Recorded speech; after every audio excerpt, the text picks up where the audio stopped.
do you know, I left the Scoop intro running for a bit longer then, and it went, hey, I don't think I've ever heard it do that before. Nice. Anyway, welcome in. If you heard the hey, then and it surprised you, well, it surprised me too. Welcome into twitch.tv/ice cream. My name is Graham Day, and I'm joined by the man that we call Bibby. I'll read, Mr. Bib.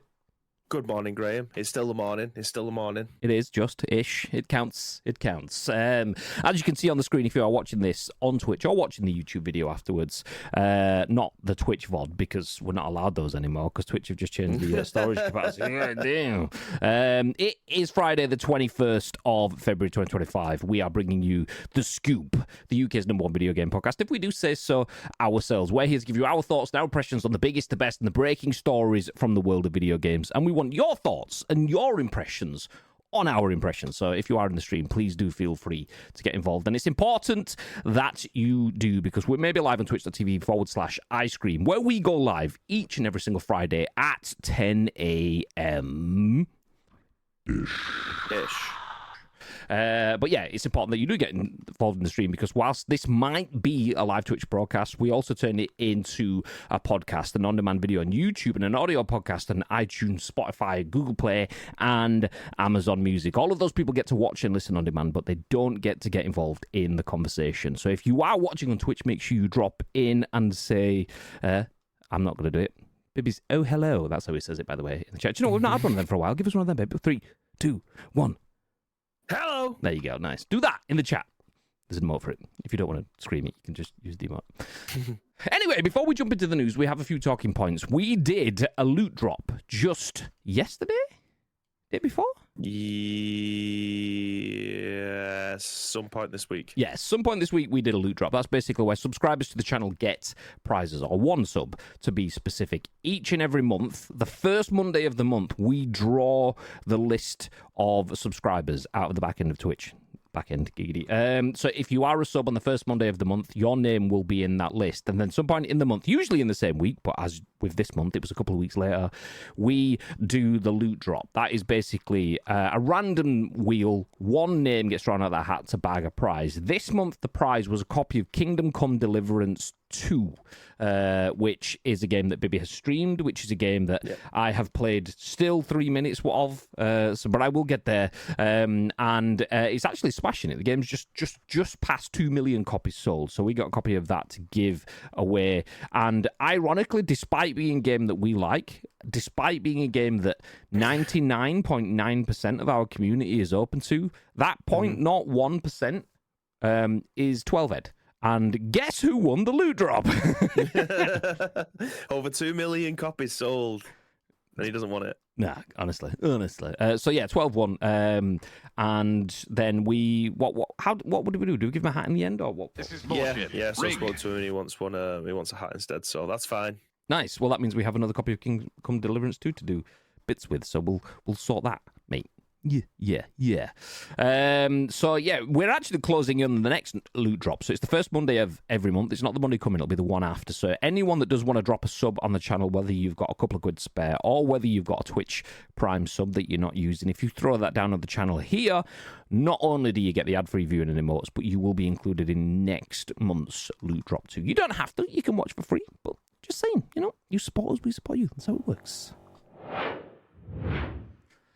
Now, sliding over to... Yes, I did change the date. I completely forgot. I looked at it then like, did I change it? Is it still going to say Wednesday the 12th or whatever it was when we did the midweek scoopages last week and stuff? But no, we're good. We're good. Mr. Bib. Yes. Pokémon Go. Big fan? Yes. I am. I periodically keep on picking it up and then putting it down again and then ticking off a load of missions and then putting it down again. But yes, long-term player. Well, I've you were perfectly there, but I tried to move a tab and it got snapped onto the side of another window and back and stuff. But it's fine. It's fine. We're back in the room. Now, we'll jump over here for this story written by Tom Phillips at Eurogamer. Pokemon Go developer close to selling games for $3.5 billion to Saudi-owned Monopoly Go maker. This is a report. So we're going to start talking through this, then we'll jump through the rest of the news. If you've not been here before, that's how the show works. We do have a couple of stories, including the fact that there might be a new Tony Hawk's Pro Skater coming, and we'll also tell you how you can bag yourself some free games. So grab yourself a seat, get yourself comfortable, and we'll run through this. But first, Pokemon Go developer, like I say, is close to selling up, but a deal is still to be finalised. Let's jump into the article. Niantic, the developer of Pokemon Go, is in talks to sell off its games for $3.5 billion to the Saudi Arabia-owned Monopoly Go publisher Scopely, a new report has stated.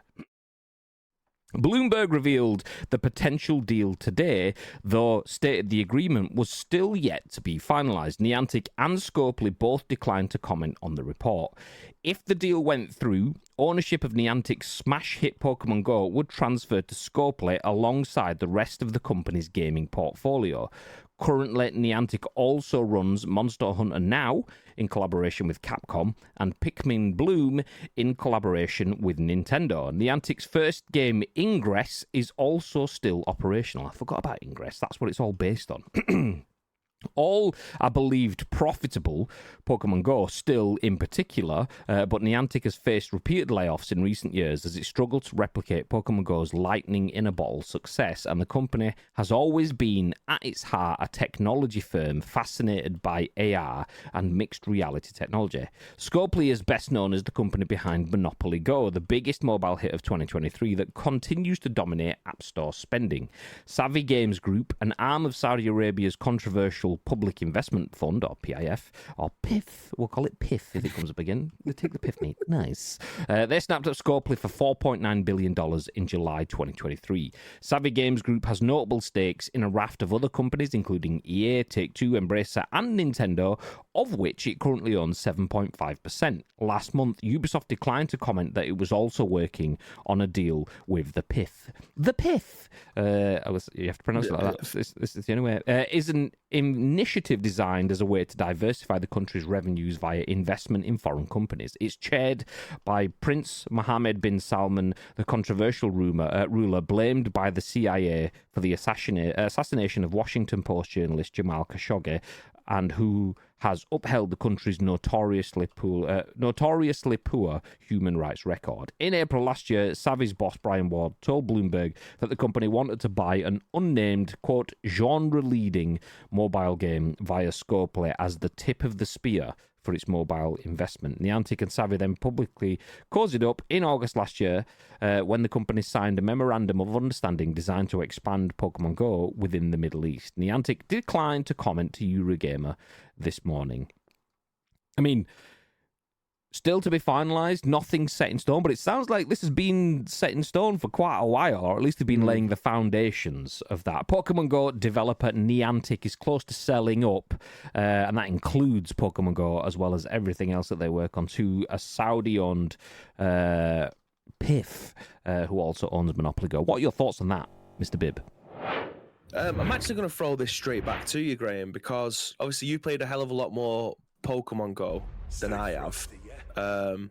Just based off of the levels. Go, and Jesus Christ, it's so windy out here. I can hear my door banging even though it's closed. I have to close the window again in a second. I couldn't hear that because Aratrax just subscribed and I just got a Pokemon Go D's nuts in my ears. So I just got Aratrax's nuts in my ears. Nice. But have you ever played Monopoly Go? Because I haven't, no. And I don't understand why they would actually want to buy it. Like, how do they make money off Monopoly Go? Pass. I imagine is it Monopoly on the go? Do you have to? I don't know. There's a few different ways. Who are you playing against? Yeah. Like, why would you need to progress down the board? Like, what's the purpose? Like, do you win real money? Is it like a proper gambling thing? Like, I don't understand what the purpose of it would be. Like, you play Monopoly to play against other people. So is that what Monopoly Go is? Pass. You pay with your sanity, says Aratrax. Exactly. There you go. Nice. Thank you for the 49 months, by the way, Aratrax. Appreciate that. You absolute beast. I'll jump back up before we jump into this quickly. Right. I am a Marvel Strike Force, and I am a Marvel Strike Force fan? Player? Should that be? Or are you an actual strike force, Tito? Are you? He is the force. And a word of warning: Pokemon Go is dead. Scopely are a dreadful fucking company. Also, morning. Hi, Tito Bit. They've run the game to ground, changed reasonable rewards to very slow drip feed, made it pay to win. New characters cost £100 to unlock at 3 stars out of 7. Events are copy and paste. Excellent artwork has been replaced by poor AI art. Woof. Woof. Yeah. Is there commercial value in Pokemon Go? Didn't Niantic sell the map data, which is how it was commercially viable for Niantic? So jumping back then, so Ingress was the first game that Niantic made, which I don't know if they still are, and I may be misquoting this, but we'll just go with it for accuracy and for the ability for the story to move forward. But Niantic either are a subsidiary of Google or just work very closely with Google, so had access to Google's Maps data. So because they had such extensive access to the Maps network, Ingress built on top of that. So imagine you've laid out the Google Maps. You then can pick out points of interest and go, okay, this church, that pub, this shopping centre, this post office, or whatever the kind of things that you get are key points of interest. So we'll build stuff around that on this digital map, which then obviously because of GPS, you can overlay the digital map on the world, and then people could turn up on these digital locations in person to do things together. And that is what Ingress started as. And then they realized, we can build this into other things. If we just change the color scheme from the grayish stuff that is Ingress into the bright, colorful stuff that is Pokemon, then we can make shit pop up that people can attack in an AR, augmented reality sort of way. And then they've just reskinned that again then for a Harry Potter game, for a Monster Hunter game, for whatever, as that was mentioned in the article. So they made like their money through App Store purchases and stuff. So so obviously in the game you can play the game for free, but you can buy raid passes, you can buy what were they called? The little, I can't remember. Well, you can buy in-app transactions to make Pokemon appear. You can buy balls and meds and things to heal your dudes. The essence. Is that what it's called? No, it wasn't an essence. You used to put them on the. I can't remember.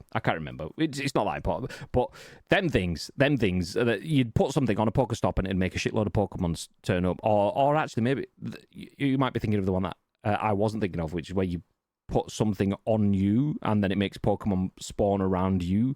Yeah, it's like a module that you used to put on the thing, isn't it? Yeah. What it's called. So anyway, all that was like microtransaction-y stuff. So people could spend a shitload of money on that. And they did. When Pokemon was massive, it was churning money like nobody's business. Pokemon Go was massive, should I say. So they tried to replicate that with Harry Potter, and it did well and then quickly dropped off because it just doesn't have the same sort of thing. Pokemon is about exploring the world and catching things and so on, so it fit in with real-world exploration, whereas Harry Potter isn't about exploring the world. People just, witch fights and wizard fights and lures, that's it. So lure modules is what you'd put on the Pokestops, and then you'd have something that you'd put on yourself. Like, I'm gonna open up Pokemon Go now and find it because it's annoying me that I can't remember what it's called. I can't remember what it's called. So yeah, lure is a Pokestop thing. You'd put that on a Pokestop, and it would make Pokemon spawn around the lure, so you're luring them in. Whereas you'd have something that you could put on yourself that made things pop up just for you at a high rate. That game's going great. You're doing great. Yeah, just a black screen. I don't think I'll be opening that up. Nice. That's probably why they're selling it. But yeah, no, they made a ton of money off that. They opened up the Harry Potter version. It didn't do the same sort of thing. It was making millions, but not billions. So they closed that one after about 12 months. We covered it back at that point in time. It's finally opened up. Okay. Items. Potions, no. So your berries, no. Incense, there you go. So your incense is what you'd put on yourself to make Pokemon pop up on you. But then there's things like lucky eggs, which give you extra XP to level up faster. rare candies that you can use on Pokemons to make them level up, star pieces to get more Stardust. They're all consumables, and those you could effectively buy off the store, and that would churn money. Other games were churning millions, but not billions, so they decided, okay, we don't want this. We want to just earn extreme profit levels. So that's always been a kind of thing for me, is if Harry Potter is earning you millions and that's not enough for you to sustain your business, where do you go from there? Because you will never get, the likelihood is, you will never get that Pokemon summer that we talk about it and other people talk about. That Pokemon summer. Do you remember when everyone went out and playing Pokemon? You'd got crowds legging it through New York or down Santa Monica Pier to catch the fucking Squirtle that's just popped up down the road kind of thing. You'll never get that again. Highly unlikely. There's a chance, but you've probably not 0.1% chance of you being a company that has that level of global impact ever again. But if you're chasing that buzz only, you will never hit it. So it doesn't surprise me that Niantic are looking to sell out, because if you're working with Nintendo and Capcom and Warner Brothers to make these mega games, and I put my phone in my room when I need to hatch eggs. That's fucking genius. Next level play. God damn. Until he goes underneath the sofa and never comes back out again. I can't remember what I was saying now. If you're working with Capcom, Warner Brothers, and Nintendo, and you're only being successful-ish, you will never be successful enough there. Because they're operating in a Google world where you are megacorps, a Pokemon world where you are mega brands. If everything has to be that big all the time, in a world of video game IP, you are going to have failures. So there's no way that you can operate that. So it doesn't surprise me that they're willing to sell it out. And it doesn't surprise me that a Saudi-owned brand is looking to back into it, because Saudi-owned brands are looking to buy into everything. It does worry me, though, because Niantic themselves have changed Pokemon Go. I don't play Pokemon Go anymore because it went from being a game that was very free to play to being a game that phone's ringing. It went from being very free to play to a game that had like event passes and so on, that it would be £8 for a 4-hour event in the game. And you think £8 not a lot of money, not a lot of money, especially when you break it down. It's only £2 an hour and this, that, and the other. But what you got back from it, I was like, doesn't seem worth it. And then they had like £30 special event weekends and so on. And then you're looking at it and you're thinking, I'm spending between 50 and 100 quid a month, or maybe not every month, but some months. That's a lot of money that I wasn't spending a percent of that before. So for me, the game became repetitive, tired, and expensive, so I got rid of it. And now I imagine, because I'm more of a Pokemon fan than most people, but way less of a Pokemon fan than a lot of other people. There's that top 1%, or even that probably top 10% that are mega fans. If I'm in the top 90th like percentile kind of thing, like I'm in 90%, those 10 people, that 10% above me will be extreme and they will stick with it. Whereas if you can lose me, someone that's mega interested, particularly in that first 151, then you're always going to be dropping revenue there. So for them selling the business out kind of makes sense, because if I'm not interested and that 90% have gone, you are resting heavily on those cash whales. All it takes is a few bad decisions for those cash whales to go, okay, we are turning our back on you, and your entire model falls out. So it doesn't surprise me that they're looking to sell. Like I say, I got kind of sidetracked a little bit. This point I was going to jump onto is it being picked up by Monopoly Go. I have no hands-on with any of their games, but Tito himself in the chat, who is experienced because he is a Marvel Strike Force fan, says that they strangle games and they know how to maximize profits and don't care if that's at the expense of enjoyment or even just the ability to play without finances for their user base. Pokemon Go has become more of that, but still arguably in the world of video games is quite fair. If you lean into a brand that has proven market experience of strangling that, yeah, I'm not sure. Because Nintendo love their fans. Nintendo love to make sure their games are accessible, but Nintendo do love to charge quite a bit for their games as well. So, like, you can see that going either way. Nintendo tax is real on video games, but Nintendo having their games accessible is real as well. So, it's an interesting one. Which way Did you ever go to a Pokemon day? Yeah, I went to one in Chester. Me, Daniel, and Chloe got the train over to Chester for one of the major, like the Pokemon, I can't remember what they called it, Heritage something, UK Heritage Weekend or something like that. And annoyingly, I was in Germany when they did one in Germany, but we were in Cologne for Gamescom, and it was like Munich or something like that. I was like, fuck! So, yeah. Miles away. Yeah. Okay, looking at the chat. MSF has a battle pass. Bluetooth thing just disconnected, reconnected. Great success. Marvel Strike Force has a battle pass that was £20 a month. They brought in another for £20 a month. Then they reduced them both to 14 days, so now it's £80 a month. Whilst doing that, they put select character shards available as an incentive, but fuck all else, so it's really poor value. Horrendous, that sort of stuff. Horrendous. Every game has done it. Both Fortnite and PUBG, and I can't quite remember Call of Duty as much, but you used to get the free battle pass or survivor pass or whatever you want to call it, pass for whatever game you're playing. And you'd go through the pass on the free track, and you'd also have the paid track below it. So you would get stuff on every level, and there'd be 100 levels, and the free people got some shit stuff, and then every 5 levels you might get something half decent, whereas the ones on the paid pass would probably be getting something decent on most levels. But the paid pass is the basic pass on I'll stick with PUBG because that's the example I know the most. The paid pass is the only pass. You'll get one every 3 to 5 levels, might be a free one. Most of that is shite.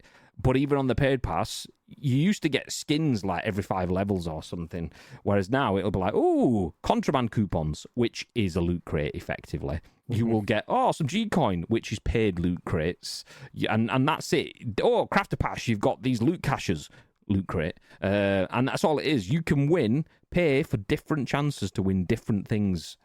You don't win anything, you win chance. Nobody wins with chance. Chance wins. Eventually you might get something, but overall chance wins. Fuck that shit.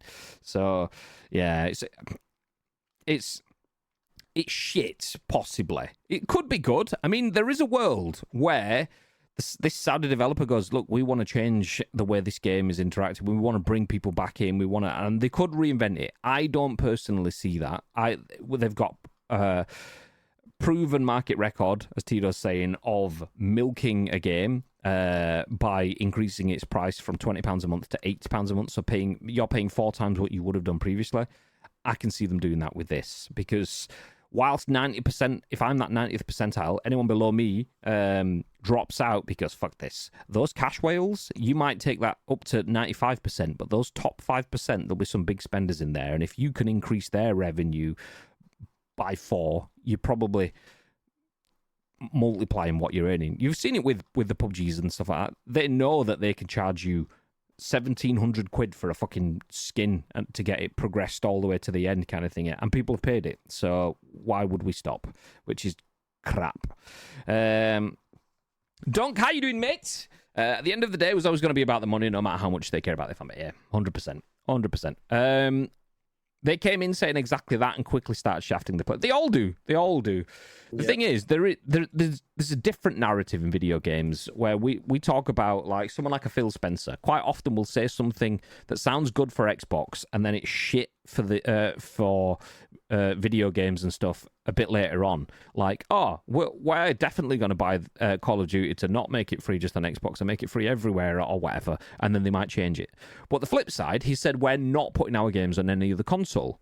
And now they are putting their games on other consoles. That's not because he's lying. That's because it was true at the point of saying it, and the world changes. So, yeah, fair enough. That is a narrative. You could say something now, but the reality is it's different down the line. But when it's something like that, a major acquisition from a company that has proof of acting like that, I feel like, well, you're saying it now because it's air quotes true now, and your air quotes intent now.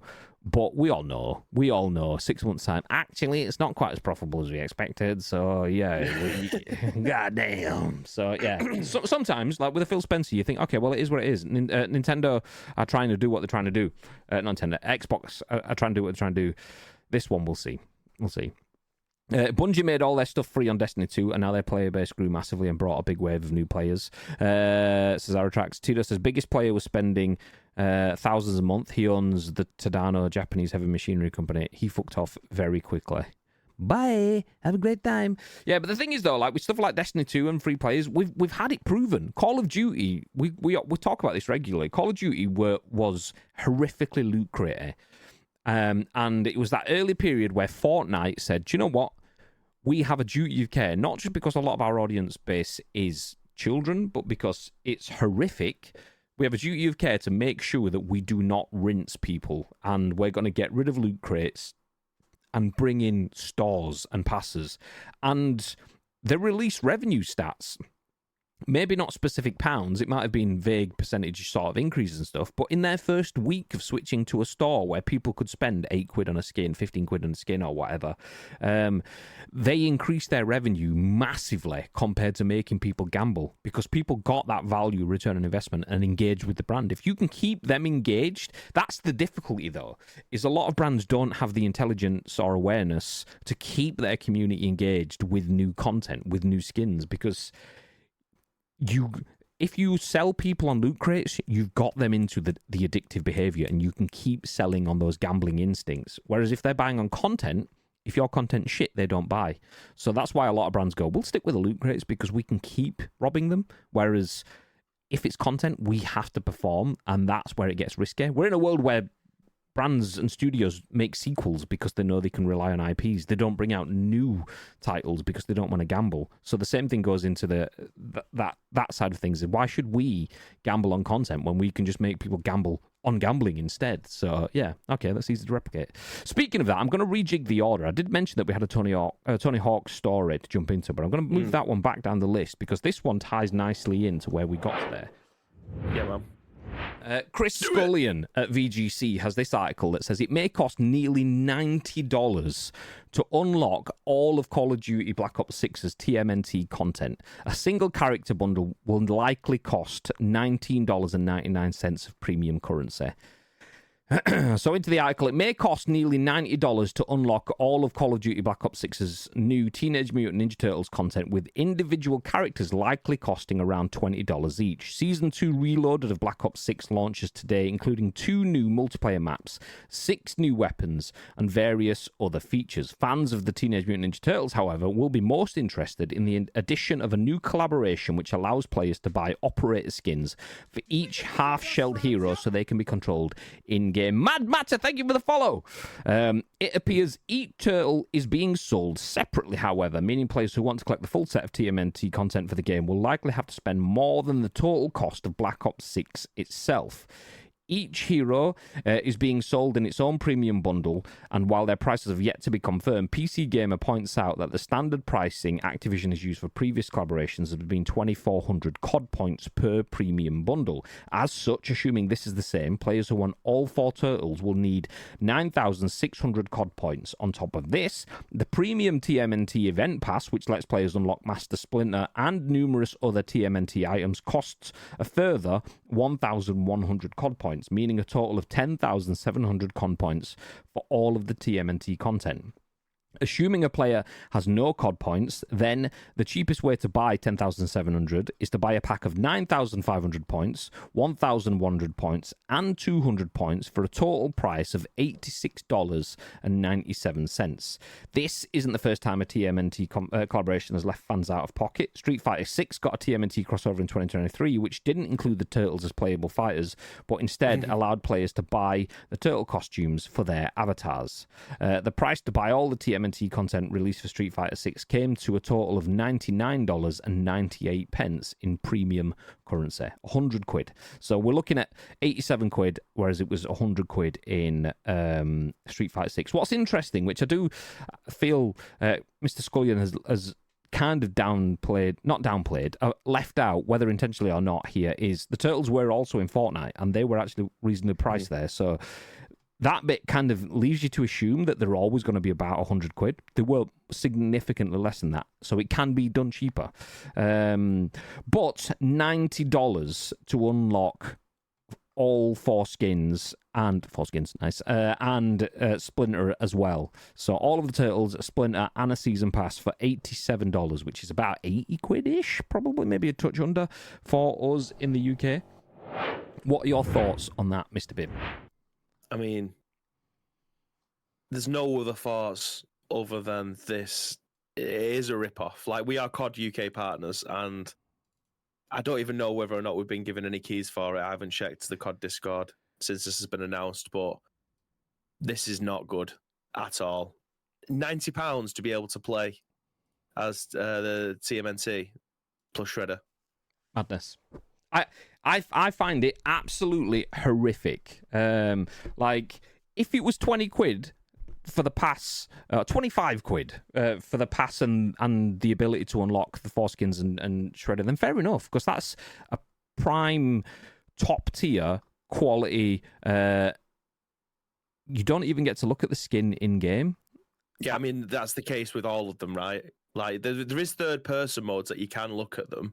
But I mean, any skin in Call of Duty you can't see. It's for the benefit of other people. Unless you're doing the death maneuvers. What do they call them when you go up and you fucking stab someone in the back of the head? Finish him. Yeah, finishers. That's it. So at that point, you'll get that sort of stuff. But yeah. So yeah, that's kind of neither here nor there for me, because even on PUBG when I'm playing in third person, I don't look at my skin. I look everywhere else at everything. So I'm not that bothered about that there. But the skins at least look fucking class, because you look at the skins in PUBG and they are shit. Like, I'm not talking about whether you like their content angles either, in terms of Corgi crew versus whatever. Like, the quality of the skins on the Turtles looks class. I will definitely say that. Like, and they did in Fortnite, naturally in the Fortnite style, but these Turtle skins look fucking amazing.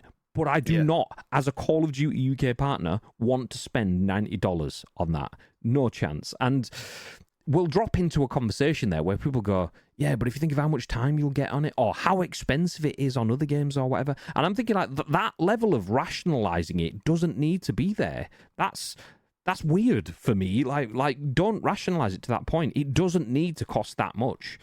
If billions of people, not billions, millions of people play this game and threw 25 quid down on that, the amount of time that you'd get from a season pass, plus the 5 skins that are within that, this is actually more skins, because there's a foot soldier skin and a zombie's foot soldier skin. So there's extra bits in there, but nobody wants to be a foot soldier, really. You do it for the memes and the banter. But the 5 ones you want are the Turtles and Splinter. So we'll split the price of those. 5 quid is not bad at all. So at that level, yes. But when they've set their standard of being 20 quid per skin, that's where they ruin themselves, because it's like having a payment structure in a football club, but something like you can't turn your back on comes along, but you have to break your structure to do it. Sometimes you just have to do that. And in this, if they're sticking at 20 quid per skin, 2,400 COD points per turtle, nutty. And that's where the Fortnite stuff was good. I wanted Leonardo, my favourite turtle, so I bought Leonardo. And then after that, realised, I could have bought the full pack. Fuck. Bullshit. And I'm in my brain of, this is PUBG world, so I've spent £10 on Leonardo. I could have got all 4 of them for 30 quid, so saved £10. But now I either spend 30 quid on them individually, or I spend 30 quid on them as a pack kind of thing, because PUBG wouldn't give me a discount, whereas Fortnite did. So I spent I think it was about 8 quid or whatever it was, and the main pack was 20 quid or something. It went down by the percentage cost taken off. So I was like, okay, that's pretty cool. So they've accounted the fact that I already own 25% of this pack and dropped the price accordingly. Big fan. I like it when you see a brand being that aware, where they've gone, okay, we can adjust the prices and so on, but I still wouldn't want to see them charge you $19.99 for each one of the 4 skins. Plus, I just want to say again. Yeah, as soon as you say 4 skins, you've got to do it. So $19.99 for each one of the 4 skins, plus the 10 quid or whatever it costs for the season pass with Splinter in it. I feel like, just stop for a second and look at what you are offering. You are offering something that is multi faceted. Teenage Mutant Ninja Turtles is something that that speaks to me. I grew up with this brand, so you are speaking to dads and mums that have not you don't have to necessarily have to be a parent. It's just the wording, but that old people that have disposable income that you're speaking to. But you're also trying to seed this brand for newer audiences again, which is why you're putting it into a video game. So not only you're looking at it with, oh, these mums and dads have got cash to spend. Not all of them have 100 quid to throw on a video game. But the kids are going to be like, well, I'm not spending fucking 100 quid on that. Or they're going to be asking them. It's such a tone deaf sort of approach where we want to seed. I'll say a childish piece of content. Clearly, I'm invested in Turtles, so I don't mean that, but I can't think of a better word. So you're speaking of content aimed at children, and you're sticking it at $100 price tag in a $100 game in a time where people are struggling like fuck with money. Horrific. Check yourself, honestly, because like that is where you could do an amazing thing. 20 quid, 30 quid, I think is beyond 30 quid. You've lost me. I'm not interested at that point because 30 quid is, we're now just for the ability to activate on an IP digitally that has been activated digitally for less than that elsewhere. You'd be in a shit house. So yeah, fair enough. It cost 100 quid in Street Fighter, but that got hated on. This point, nah. And it might cost 200 quid to get a skin in another game or something.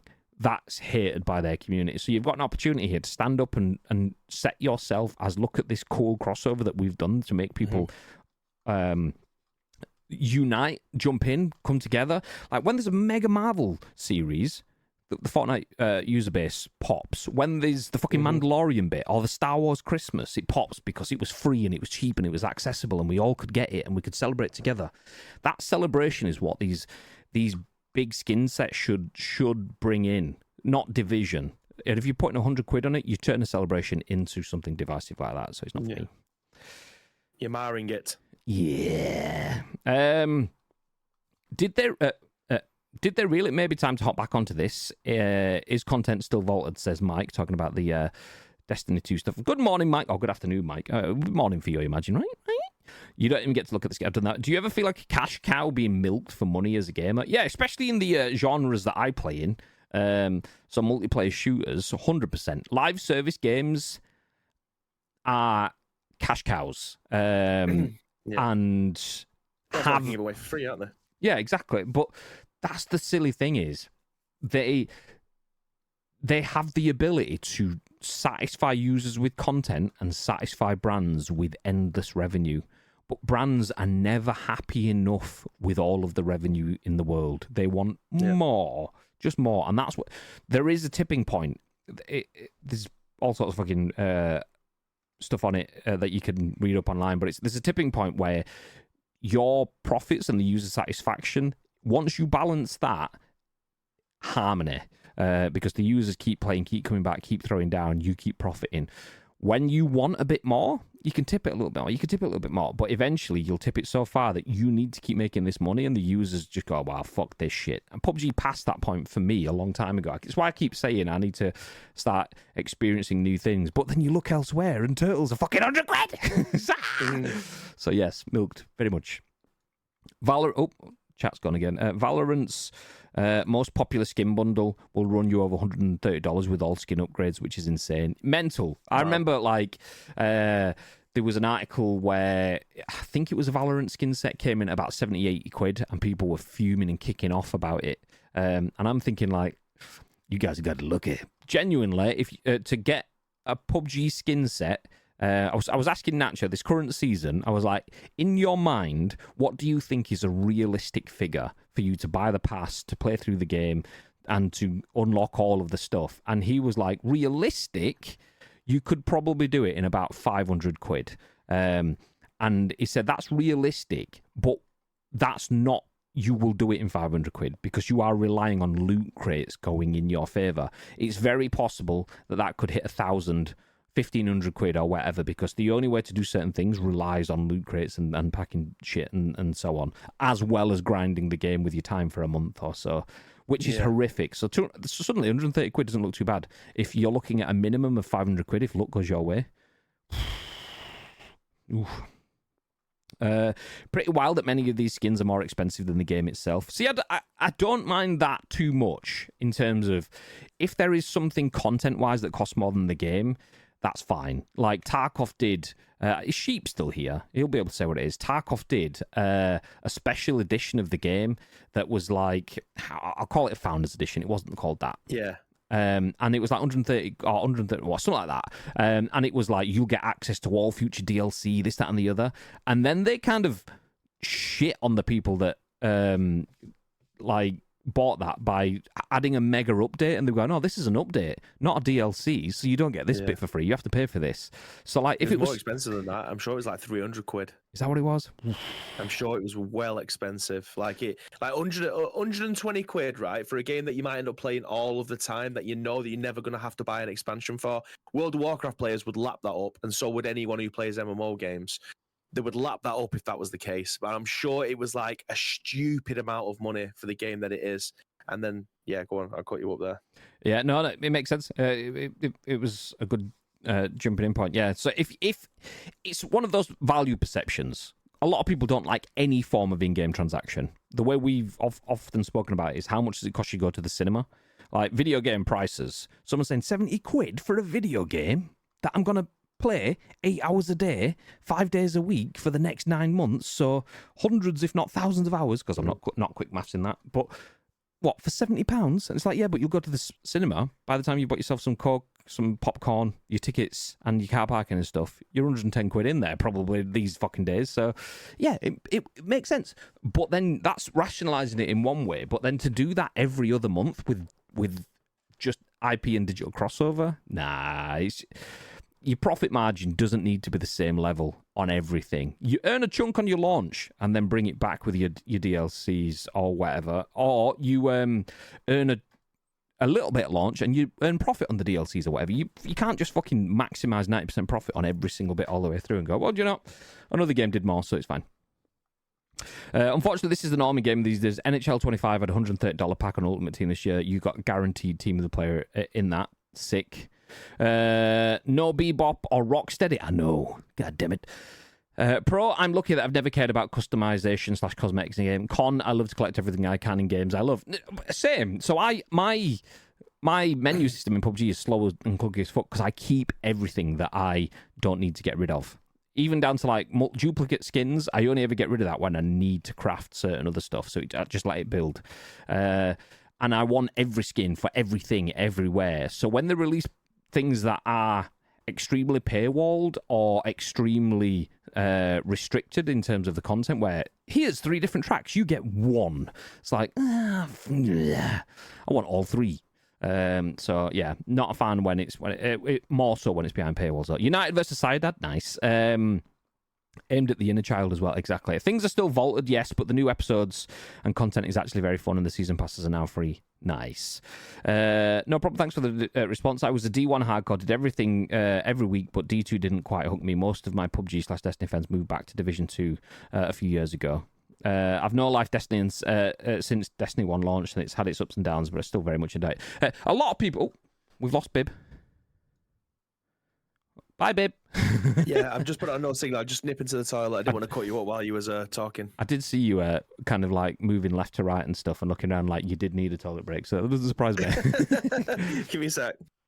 For me, I view the season pass essentially the yearly free-to-play, essentially $5 a month, $60 for a year for the content DLC with added cosmetics. Yeah, I don't mind a season pass. Like if you break your season passes down, I don't mind them over a longer period of time. If it's $5, $10 a month, whatever it is, you decide where you feel the line is. Some people won't like the idea of spending $5 a month. Some definitely won't like the idea of spending $10 a month. But for me, a PUBG season pass, because I don't align myself with PUBG's content anymore. I buy season passes for missions, and those missions unlock social interactions for me. So it's usually stuff like, I need 10 headshots or whatever the fucking weekly ones that come out every week are or something. That give me something different when I'm playing with my mates. So I use the season pass as a way for me to engage socially and to give it a bit of a narrative, because I don't like bondage skins and fucking spacesuits and furry outfits and shit like that. But I've made that educated decision of, I know it's going to cost me 8, 10, 12, whatever it is, for a season pass every 6 to 8 weeks. I will just buy that then, knowing that the content might be gash. If it's a crafter pass, I might not bother with it. I might miss it because I think, well, okay, I know where my boundary is. But if they did drop in something that I did want, like a TMNT skin set, and then put it behind a £90 paywall, I would be fuming. They did it with Assassin's Creed. The Assassin's Creed set came in. I thought, oh, I like Assassin's Creed. And then it was expensive as fuck. I was like, I don't want it that much. No, I'm not that bothered. Left it. Neil, how you doing, mates? $90 add-on? What, is that a question in terms of... yeah, there we go. So yeah, if you want... I'll jump back over here, actually. If you want these skins, so the full 4 turtles in Call of Duty, they aren't in the game yet, but their premium skins for one of them is usually $19.99. So if that is the case, then it's 80 quid for all 4 turtles, and then an extra... where is it? Does it say? I've lost a bit. So yeah, it's 80 quid for the turtles and then a little bit more for the season pass. So it comes in as 86.97. That is the overall cost. So yeah. Oof. The flip side is that that's 90 quid that you can spend to get the skins, which we don't even get that in PUBG. It's, do you want the progressive pan? We've put that in a loot crate or something somewhere. Or you have to pay 30 quid for a season pass, play that for a month to get almost enough credits to then buy more loot crates to get more credits at the end of it afterwards, and it's still going to cost you more than the 90 quid. So, horrific, but at least it's up front. Don't like it in the slightest. Like it very, very marginally more than the way PUBG do it. Loki, just want Mikey. How much is that costing? Probably 20 quid. Probably 20 quid. I have to dip out now. We're doing man overboard drills in an hour. For anyone who doesn't know, Aratrax works on oil rigs, so he's going to go and lob someone off the side of an oil rig. So. Can you swim? No. Well, good luck. Good luck, Aratrax. Appreciate you dropping in, mate. Thank you for the 49 months. Legend. I paid about 60 for the black pink bundle in PUBG.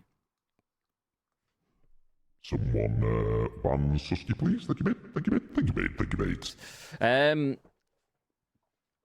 Woof. I mean, but at least, like, was that an actual bundle? Is that the one where you got all 4 of them as well, or 5 of them, wherever it was? It's too much. It's too much for me. Like I say, this turtle's been $90, 80 quid-ish. Should be 30 quid for me. So even at 60 quid, that's twice as much as it should be, in my opinion. But anyway, we'll put a pin in that because we've been talking about this one for a wee while now. That is following on from Pokemon Go developer Niantic is looking at selling out for $3.5 billion to a Saudi-owned Monopoly Go owner, Scoplay. That then led us into talking about Call of Duties and so on, and season passes, which is there. We jumped on for that. But sticking with Call of Duty, but hopefully a little bit more positive, is this article. Chris Scullion, once again, at VGC. A new Tony Hawk game reveal is being teased in Black Ops 6. A sign in the grind map seems to suggest an announcement is coming. An Easter egg in one of the latest Call of Duty Black Ops 6 multiplayer maps appears to be hinting at a new Tony Hawk game announcement next month, and not very long away either.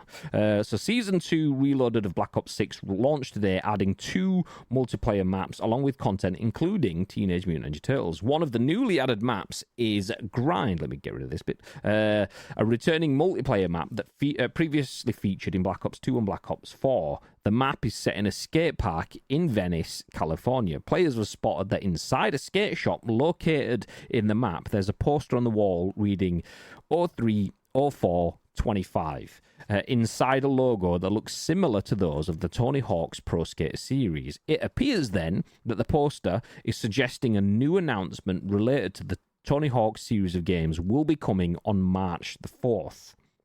The development of a new Tony Hawk game has been teased numerous times, the most recent being earlier this week. Pro skater Tyshawn Jones stated on a podcast earlier this week that he was, quote, going to feature in an upcoming remaster. Actually, that's their quote. This is his quote. Quote, I'm in a Tony Hawk coming out. That's cool, Jones said. Quote, they got a new one. They're remastering it, so that's about to come out. I was in the last one, end quote. Tyshawn Jones appeared in the critically acclaimed Tony Hawk's Pro Skater 1 and 2 remake, despite being too young to feature in either of the original games. Many fans have been hoping that Activision would follow these with a release. Follow the release with a Tony Hawk's Pro Skater 3 and 4 remake, and Jones's comments seem to imply something of the type, or that type, is on the way. Tony Hawk's Pro Skater 3 and 4 remastered, potentially. Thoughts, Mr. Bibb? Did you play the remaster of 1 and 2? Did I chuff? Is it PUBG? God. Did I get it free on PSN honestly. and it's sat in my library? Yes, it is. Have I ever come close to installing that? No, I haven't. It's so good. Like, obviously, there's been a lot of naff Tony Hawk games over the years, but the remaster of 1 and 2 was unbelievable. Like, it didn't have all of the soundtrack that the originals wanted, obviously because of licensing issues and things, and it wasn't absolutely the same. But for a remastered game, like obviously I talk about Resident Evil remasters all the time. It takes a lot of inspiration from the original ones and tries to make them a lot more modern. That's exactly what these were, and they were fantastic. So yeah, more of that kind of model, please. And the thing is, it's weird because I'm fairly certain that we'd covered this like 2 or 3 years ago.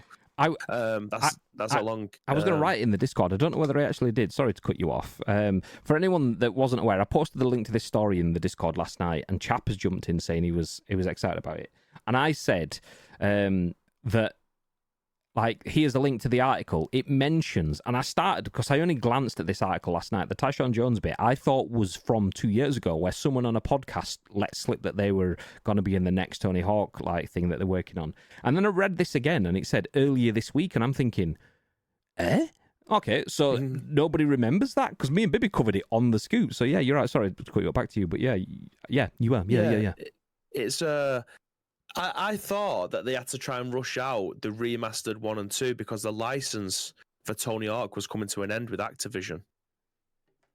So they wasn't going to make any more Tony Hawk games unless like the re-signed him to do more stuff. So they must have done, but I don't remember ever hearing that or us covering it for them to be able to republish out 3 and 4. So one thing that brings out a contract renewal is a big wedge of cash, and if the first 1 and 2 did well, then that's the exact kind of thing that would make them go, do you know what?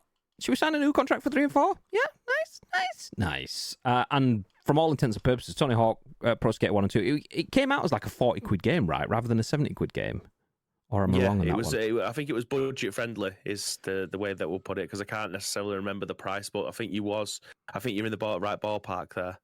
So it comes out when a game comes out at around 40 quid rather than 70 quid. That lets you know that they don't necessarily need billions of sales for it to be classed as a success, because they've already selling it at half the price. They just need it to recoup costs, and that shouldn't be too hard. But it did very well. There was a lot of love for it, not only from people that were like, I remember this being good back in the day, but then people playing it and going, do you know what, this is still good from back in the day as well. So you've got to feel that they've done easily enough to satisfy what they needed and then more. And that multiplied by the fact that EA have been working on Skate now for 3 to 5 years, somewhere in that ballpark, that there is a hunger and appetite for skateboarding games, that they've gone, okay, we've done bits, we've got a game to build on, we've already got a team that's just remastered something, let's just get them going again. We go again. We'll make a bunch of cash together. Do you want in, Tony? And he's gone, yeah, go on then. And then they've just gone from there. Like, even now, you'll see TikToks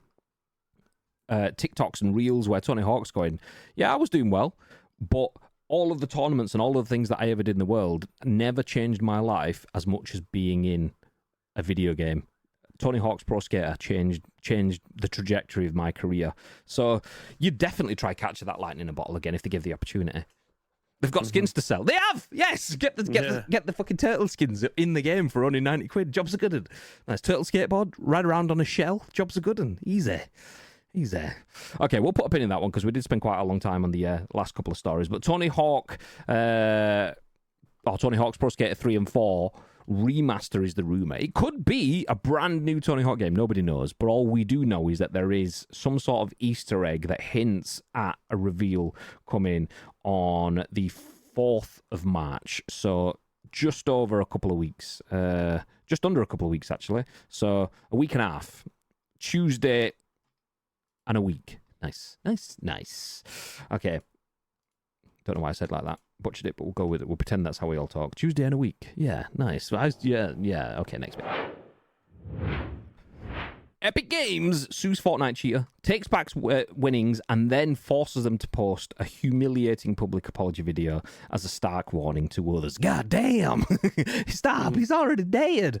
Prize money then donated to charity. This is from Tom Phillips at Eurogamer. So Epic Games has made an example of Fortnite cheater Repulse God, real name Morgan Bamford, who tried to scam their way to the top of a multi-million-dollar tournament. Details of Epic Games' actions were announced by the company last night, alongside the posting of a humiliating public apology video by Bamford where he acknowledged he cheated and confirms he is now banned from Fortnite tournaments for life. In a statement, Epic Games said it sued Bamford when it emerged he had shared his account with a friend to qualify for the FNCS 2023 Global Championship, Fortnite's biggest tournament, which that year held a $4 million prize pool.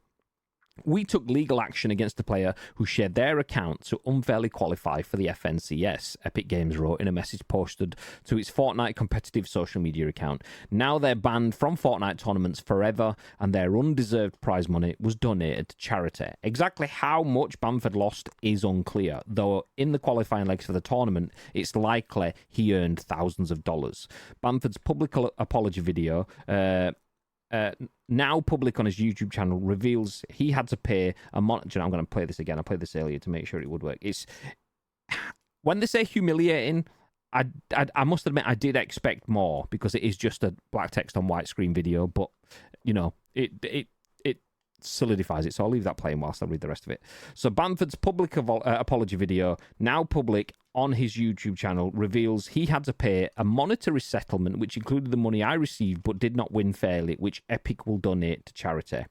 That charity, as chosen by Epic Games, is Child's Play, an organisation which aids children with access to games and specialist gaming equipment. Late last year, Epic Games said it was ramping up legal action against both players who cheat and cheat sellers as it sought to bolster competitive integrity in tournaments. Bamford's public punishment, loss of money, and apology video are all clearly designed to deter others from doing the same. Quote, cheating in tournaments ruins the fun for players who earn their spot in tournaments, and I apologise to the Fortnite community for my actions. Bamford's apology video concludes, I won't ever cheat in Fortnite again. Correct, because you're not playing it ever again. But yeah, there you go. Cheater banned, money taken back, gifted to charity, and told to upload a video to his social media apologising for it. It still says Tony Hawk Game on screen. Let's get rid of that. But what are your thoughts on the Epic stuff, babe? Yeah, I mean, we've never seen. I've never seen anything like this before. It's absolutely beautiful. The fact that they've obviously managed to find out that he has cheated, they've took his money away. Obviously, they donated that to charity as well. It's not as if they're taking it to keep hold of.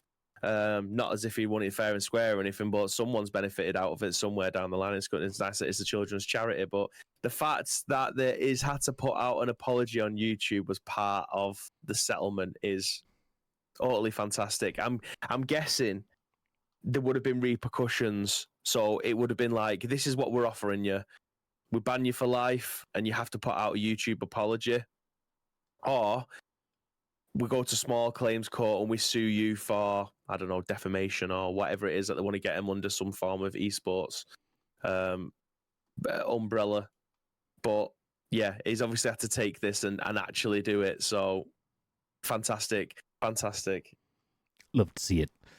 No, I obviously we work in and around video games and esports, so seeing cheaters get their comeuppance, it's a fun time, because you will have cheaters blatantly lying to your face that they aren't cheating when you've got evidence that proves that they are, but you can't tell them about that evidence. So we've often been in situations where people are just flat out lying to you, and you can't just say, I know you're not. well, you can eventually, but right at that moment in time, you can't say, well, I know you are cheating because I've got this evidence. If you tell them what the evidence is, they can hide that the next time or so on. So it's frustrating being in that situation. So seeing the end of that conversation where, look, mate, you've been found out, give it all back, apologize to everyone, and fuck off because you're not playing with us ever again is wonderful. And I hope it tells people to piss off, because cheating, people often say you're only ever cheating yourself, and you are primarily, but no, you are cheating other people, not the people that you think like, oh yeah, well, I won the game. They don't suddenly think, oh, I respect this person as a player. You think, I've just wasted my time with this shit game.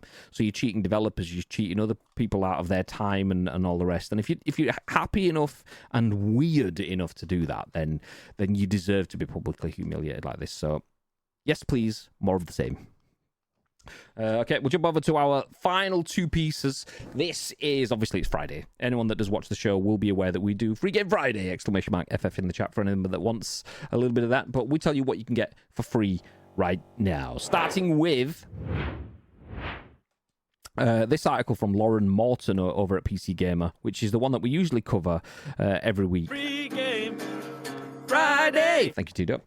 So what's free on the Epic Games Store this week? So from 4 p.m. UK time yesterday, that's February the 20th, until February the 27th, you can get Garden Story. So Picogram's action RPG where you play as a grape trying to stop the rot from taking over everything, launched just a few years ago as a standout in the cozy game renaissance. Think of Garden Story as more Zelda-like over magical management sim, but between all the dungeons and exploration, you'll rebuild the world and take on favors for fellow fruits. It's pretty damn cute and well worth grabbing for its chill beats and customizable playstyle if you're in the need of something to kick back with and relax. Remember, this is on the Epic Games Store, so it doesn't cost you anything. It's free. You can grab it right now. You don't have to do nothing. Nice. As well as that, so double header, double game week, whatever. That one too. Nice. World War Z Aftermath in 2019. I was like, does that say Ian or Lan? I can't tell, but it does say Ian. So in 2019, Ian's World War Z review found a few enjoyable high points in the Left 4 Dead style zombie shooter, but its bland world did little to set it apart from a sea of others like it. A lot has changed since then, and in 2021, Saber Interactive launched World War Z's Aftermath expansion, adding melee weapons, crossplay, more maps, and a first-person mode. The changes certainly seem to have endeared it more to its community over the years, and now those who were soured on the original can give the upgraded version a shot for free. So if you want some zombie Left 4 Dead style fun times, then World War Z Aftermath is free on the Epic Games Store right now. So there you go. Garden Story, World War Z Aftermath, both free until 4 p.m.-ish Thursday next week. Let me jump over to the next tab, which is just a tweet. This one is from Wario64. If you don't know who Wario64 is, that is one of the fastest and most reactive games journalists out there. There is a few of them like Jason Schreier and so on, but Wario is often one of the people that hits news first. So if you ever do want to find news and you can't be bothered to sit through me and Bibby wailing through it, then Wario is a good person to look at. But today's free Prime Gaming titles, if you're a Twitch Prime user or a Prime Gaming user, you don't necessarily have to be Twitch Prime, you might not have it linked up, but if you don't, silly you, because you could be subbing to this channel. These are today's free Prime Gaming titles. I'll bring up this image while I run through this. So, Wolfenstein Youngblood, which is available both for PC and for Xbox. You can get both of them. I did both of them last night. El Hijo, or is it El Hijo? I don't know. Colt Canyon, Republic of Jungle, Royal Romance's Cursed Hearts Legacy, Collector's Edition on Legacy. So that's the ones that I've just added, but as you can see from the image, there's a bunch of stuff in there like Bioshock Infinite, Bioshock Remastered 2, Deus Ex, Jurassic World Evolution, Talos Principle. All of these games are free for you to claim, either on the Epic Games Store, GOG, Legacy Games, Microsoft Store, or on Xbox. So yeah, make sure you do it all. Do it all. Grab it. Nice. So there you go. Nice. You seen the clip where he gets his first check? What, Tony Hawk or the cheater? Which one was that one from? I can't remember.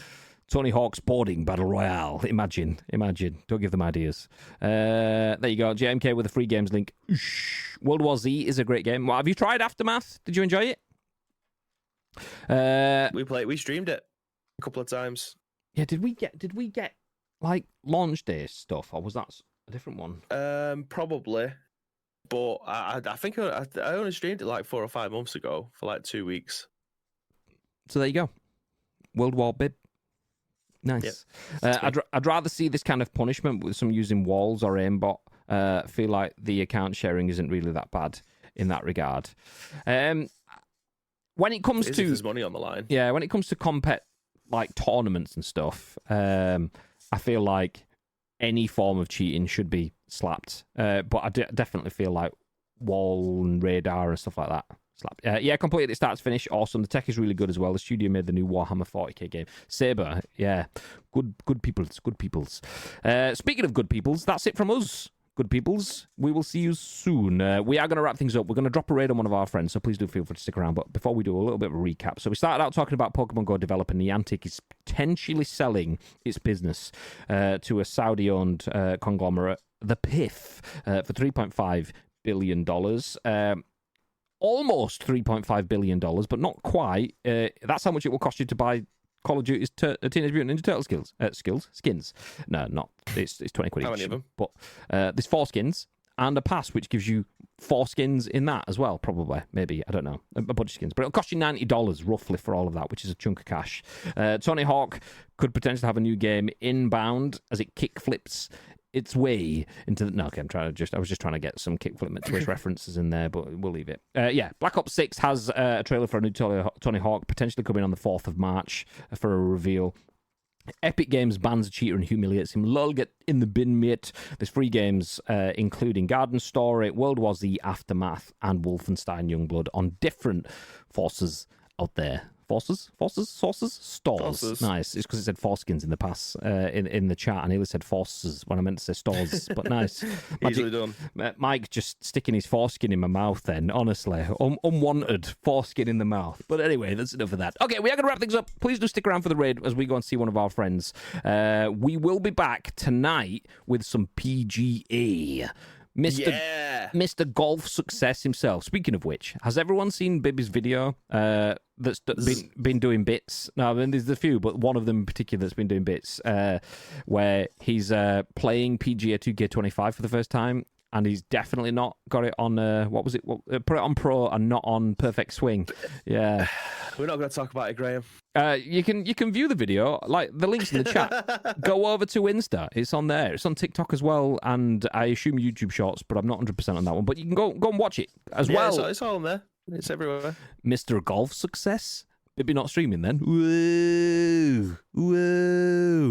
Sorry, how are Etsy getting on? Yeah, I was going to say pot, kettle black. God damn. Oh no, they got a point the other day though. Is that 1 point now out of how many games? God damn. Sheesh. God damn. I have it on every Sunday while they're playing. And it's funny because in the pre-stream games, they're usually proper buzzing, and then when you can tell when it hits 9:45, because if it's Tito or Wobbles, whoever it is, this last couple of weeks it's been Wobbles, just the head goes down. and the smiles that were there in the friendlies and stuff just isn't there actually. 4 actually last weekend, 3 points actually. See, look, you don't even know how many points you got between you. Honestly, sort it out. But thanks for the bites, boys. Appreciate you being there. Okay, we are going to wrap it up. So yeah, Bibby will be back with some PGA 2K25 tonight. Oh, actually, while talking about other videos, we do have an Elgato prompter video. So I'm talking to you into the prompter here now. If you want to see a little bit about that, please do us a favour. Go and watch the video. It's about 15 minutes long. So grab yourself a brew, some biscuits or whatever and sit through that. You'll get to see the box destroyer myself destroying a box, or not, as the case may be this time. I destroyed my hands instead. So yeah, we unbox the Elgato prompter and we talk about how we use it and what it's like as a real use case. So if you're interested in tech and you want to see that, please do feel free to watch it. If you just want to help us with a few views on the video, we'd appreciate that too. It's on YouTube. You can go and check it out. We have linked it on the social channels and stuff. So yeah, go watch Go watch Bibby, his video on golf, and then go watch Vibby's post about me on the YouTubes. Nice. Before that happens, though, is there all you'd like to add, Mr. Bib? Yes, Graham. Thank you very much to each and every one of you that have joined us for today's episode of The Scoop, whether or not you've watched us live over on Twitch or are listening to this on any of our on-demand services. We very much appreciate that. If you want to help shape next week's show, There's two ways you can do so. First of all, find us on social media. It is at Ice Cream Uploads across all major social media platforms, or alternatively, get involved with our Discord. All we need from you is the URL plus your thoughts and opinions. We will then give you our thoughts and opinions on the very next show next week. At what time, though, Mr. Graham Day? 10 a.m.